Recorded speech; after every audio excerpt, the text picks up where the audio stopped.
Nag-ipon ng barya, pinagkasya ang oras, inayos ang bagahe, handa nang tumakas. Hindi lang ito paglipat ng lugar o distansya, kundi paghahanap ng ligaya sa gitna ng kalsada. Sabi ng iba, ito ay pag-aksaya, ngunit hindi nila alam ang ating nadarama.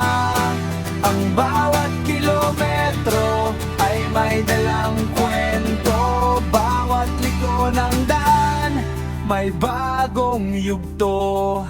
Hindi ito gastos, hindi ito aksaya, ang paglalakbay kasama ang pamilya.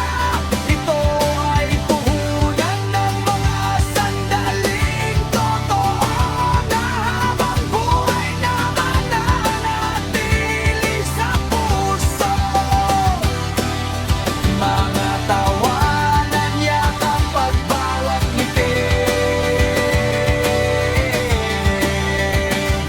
alaalang kay sarap balikan at muling pagbihis ng bigati.